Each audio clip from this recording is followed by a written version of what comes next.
আসসালামু আলাইকুম ওয়া রাহমাতুল্লাহ। আজকের আলোচনা অত্যন্ত গুরুত্বপূর্ণ একটি বিষয় নিয়ে। আমরা প্রতিদিনই ঘুমাই, কিন্তু জানেন কি, ঘুমানোর আগের কয়েকটি সহজ আমল আমাদের দুনিয়া ও আখিরাতকে বদলে দিতে পারে। রসূলুল্লাহ সাল্লাল্লাহু আলাইহি ওয়াসাল্লাম ঘুমানোর আগে যেসব আমল করতেন, সেগুলো যদি আমরা জীবনে নিয়ে আসি, তবে তা আমাদের জন্য জান্নাতের সৌগাত হতে পারে। ১ নম্বর আমল হল অজু করে ঘুমানো। রাসূলুল্লাহ সাল্লাল্লাহু আলাইহি ওয়াসাল্লাম বলেছেন, যখন তোমাদের মধ্যে কেউ ঘুমাতে যাবে, সে যেন নামাজের জন্য যেমন অজু করে তেমনই অজু করে নেয়। সহিহ বুখারী মুসলিম।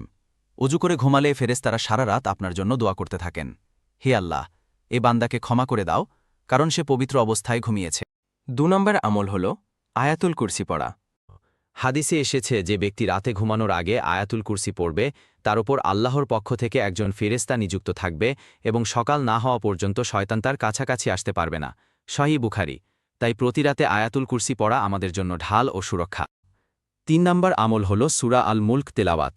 রাসূলুল্লাহ সাল্লাল্লাহু আলাইহি ওয়াসাল্লাম বলেছেন, সূরা আল মুলক তাবারাকুল্লাজি হল এমন একটি সূরা যা কবরের শাস্তি থেকে রক্ষা করবে। তিরমিজি, সহিহুল জামে। ঘুমানোর আগে নিয়মিত সূরা আল মুলক পড়লে কবরের আযাব থেকে বাঁচা যাবে ইনশাআল্লাহ। ৪ নম্বর আমল হল তাসবিহ ফাতিমা। হাদিসে এসেছে, ফাতিমা রাদিয়াল্লাহু আনহা যখন গৃহস্থালির কাজের কষ্টে ক্লান্ত হতেন, তখন রাসূলুল্লাহ সাল্লাল্লাহু আলাইহি ওয়াসাল্লাম তাকে বলেছিলেন, ঘুমাতে যাওয়ার আগে ৩৩ বার সুবহানাল্লাহ, ৩৩ বার আলহামদুলিল্লাহ, ৩৪ বার আল্লাহু আকবার পড়বে।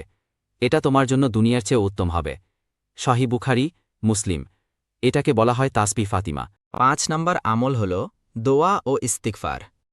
রাসূলুল্লাহ সাল্লাল্লাহু আলাইহি ওয়াসাল্লাম ঘুমানোর আগে বলতেন, বিসমিকা আল্লাহুম্মা আমুতু ওয়া আহইয়া। সহিহ বুখারী। এর অর্থ হল, হে আল্লাহ, আমি তোমার নাম নিয়ে মৃত্যুর মতো ঘুমাই এবং তোমার নাম নিয়েই জাগ্রত হব। এছাড়া ইস্তিগফার করা উচিত, কারণ হয়তো এই রাতেই আমাদের মৃত্যু এসে যেতে পারে। ইস্তিগফার করলে আল্লাহ আমাদের গুনাহ মাফ করে দেবেন। প্রিয় দর্শক, দেখলেন তো, ঘুমানোর আগে কয়েকটি সহজ আমল আমাদের জন্য কত বড় নেকির কারণ হতে পারে। অজু, আয়াতুল কুরসি, সূরা আল মুলক, তাসবিহে ফাতিমা, দোয়া ও ইস্তিগফার।